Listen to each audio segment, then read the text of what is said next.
किसी ने सत्य कहा है, अगर स्त्री अपने पर आ जाए तो अपने पति के प्राण भी वो यमराज से हर लाती है। वो व्यक्ति कौन था जिसने जुर्म किया, उसके बावजूद पुलिस वाले क्यों उसे एक बंगले में रख रहे थे। लेकिन एक क्षण इस किताब में ऐसा भी आता है कि जो पति पत्नी के बीच का स्नेह है वो कहीं ना कहीं खत्म हो जाता है। उनका अपने पति के प्रति एक ये ख्याल आ जाता है कि अगर ये व्यक्ति मृत्यु इनकी हो जाती है या ये मौत के घाट पे उतर जाता है ये व्यक्ति, तो मैं एक आंसू नहीं रोऊंगी, मुझे जरा भी अफसोस नहीं होगा। ये कहानी आपको एक सवाल जरूर दे जाएगी, क्या एक ही व्यक्ति के हृदय में दो स्त्रियां समा सकती हैं।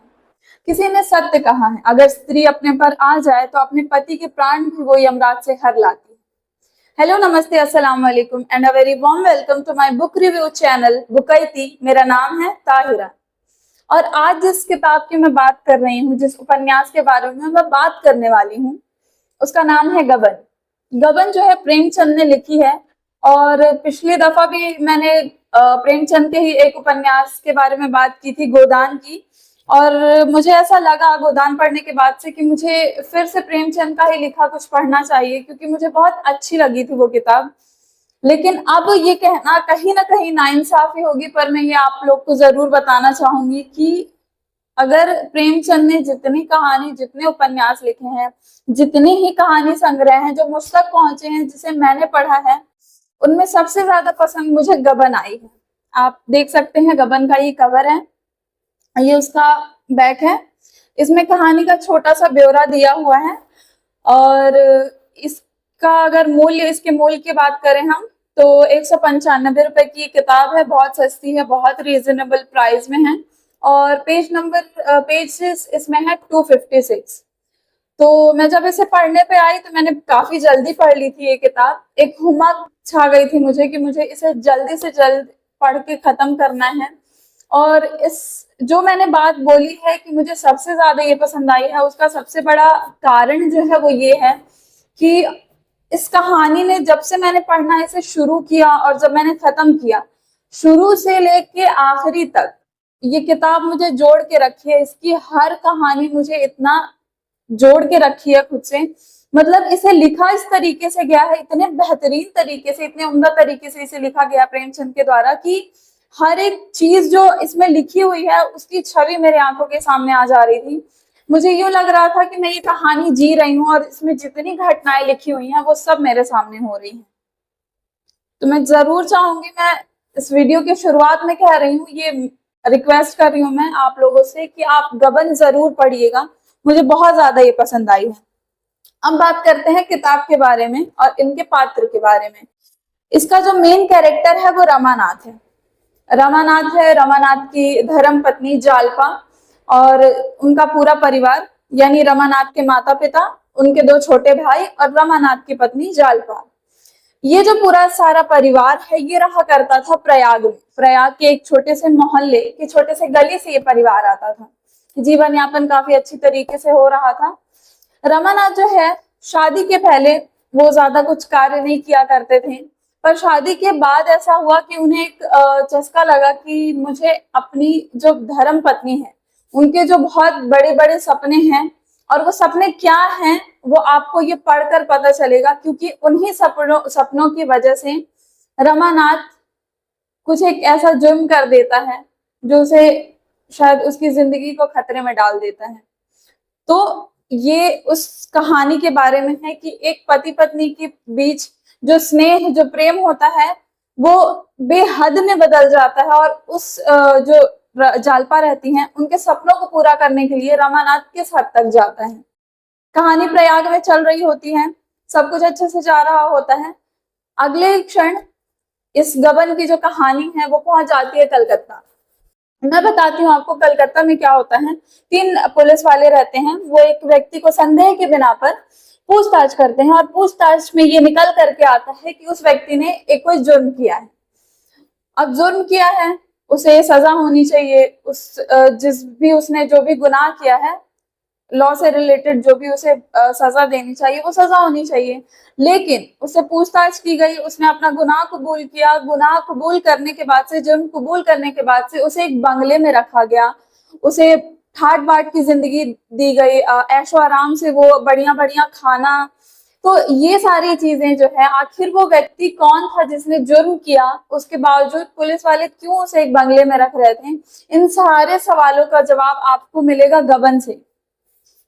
गबन में जो दूसरा पात्र जो सबसे खास है इसमें, जिसका जिक्र पूरी किताब में, पूरे उपन्यास में हुआ है, वो है जालपा का। जालपा जो धर्मपत्नी रहती है रमानाथ की, रूप सुंदरी रहती हैं, सब कुछ बहुत अच्छा है उनके परिवार में। रमानाथ उनकी सारी जो भी डिमांड्स होती हैं, जो भी उनकी ख्वाहिशें होती हैं एक धर्मपत्नी की, वो पूरी करते हैं। जो चीजें होने चाहिए वो ला करके देते हैं। लेकिन एक क्षण इस किताब में ऐसा भी आता है कि जो पति पत्नी के बीच का स्नेह है वो कहीं ना कहीं खत्म हो जाता है। और वो क्यों खत्म होता है वो भी आपको इस किताब से पढ़ करके मिलेगा। मैं चाहती हूँ कि आपके दिमाग में इतने सवालात डाल दूं मैं कि आपको ये पढ़ने पे आप मेरे ये सवाल मजबूर कर दें। ये कहानी आपको एक सवाल जरूर दे जाएगी, क्या एक ही व्यक्ति के हृदय में दो स्त्रियां समा सकती हैं? क्योंकि मैं बहुत दिल से कह रही हूँ कि आपको ये किताब जरूर पढ़नी है। गबन जरूर पढ़िएगा, प्रेमचंद के द्वारा लिखी गई है।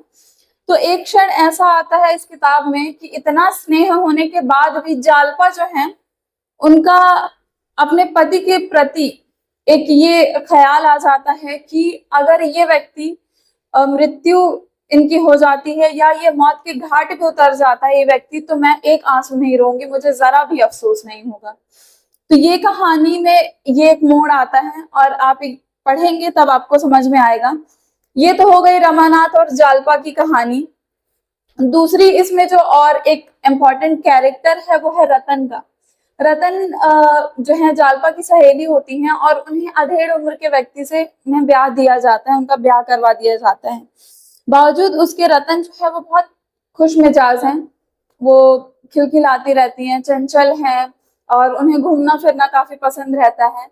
अधेड़ उम्र के व्यक्ति के साथ ब्याह होने के बाद भी उनका जीवन यापन काफी अच्छे से हो रहा था, सब कुछ बढ़िया था।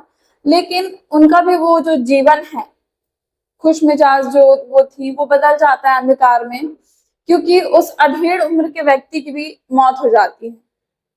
तो ये कहानी में आपको दुख मिलेगा, सुख मिलेगा, सब कुछ मिलेगा। और इसमें एक जो पैरा है, कुछ पंक्तियां हैं जिसे प्रेमचंद ने लिखी हैं और उसमें उन्होंने ये जाहिर करने की कोशिश की है कि एक व्यक्ति जिससे कभी कभी हमें बहुत कष्ट हो जाता है, उस व्यक्ति से हमें बहुत तकलीफ होती है, बावजूद उसके अगर वो मर जाता है और वो सारी जो उनसे तकलीफें, जो शिकायतें रहती हैं वो तो रखी रह जाती हैं, लेकिन वो व्यक्ति तो गुजर चुका होता है। तो आप उन चीजों का हम क्या करें?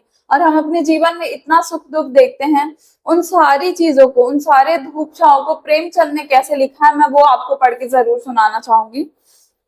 प्रेमचंद लिखते हैं, मानव जीवन की सबसे महान घटना कितनी शांति के साथ घटित हो जाती है। वह विश्व का एक महान अंग, वह महत्वाकांक्षाओं का प्रचंड सागर, वह उद्योग का अनंत भंडार, वह प्रेम और द्वेष, सुख और दुख की लीला क्षेत्र, वह बुद्धि और बल की रंगभूमि न जाने कब और कहां लीन हो जाती है, किसी को खबर नहीं होती। तो आप देखिए कि सिर्फ कुछ पंक्तियों का इस्तेमाल करके जो हमारे प्रेमचंद है, जो मुझे बहुत ज्यादा पसंद है, उनकी लिखावट मुझे बहुत ज्यादा पसंद है, तो उन्होंने उन सारे सुख दुख को, जीवन के जो एक साइकिल होता है हमारे जीवन का, हम पैदा होते हैं, सुख दुख झेलते हैं, कामयाब होते हैं, हम दुख भी झेलते हैं, उसके बाद से हम मिट्टी का शरीर मिट्टी में चला जाता है। तो उस चीज को प्रेमचंद ने ऐसे लिखा है। और एक और खास बात है इस किताब की कि एक जो प्लॉट है, मान लीजिए किसी प्लॉट में रमानाथ और उनकी पत्नी जालपा के बीच कन्वर्सेशंस हो रही हैं, बातें कर रहे हैं वो लोग, तो इसे इस तरीके से लिखा गया है कि वो पूरा प्लॉट जो है, उस वहां का पूरा वातावरण जो है वो मेरे आंखों के सामने आ जा रहा था। जालपा के माथे की एक एक शिकन मुझे दिख जा रही थी और रमानाथ की एक एक झिझक मुझे दिख जा रही थी। इसे इस तरीके से लिखा गया है और इसलिए मैं कह रही हूँ कि ये किताब शुरू से लेके अंत तक मुझे जोड़ करके रखी है। तो मैं जरूर चाहूंगी आप इसे पढ़ें और ऐसे ही अच्छी अच्छी किताबों के रिव्यू के लिए आप देखते रहिए मेरा चैनल बुकाइती। शुक्रिया।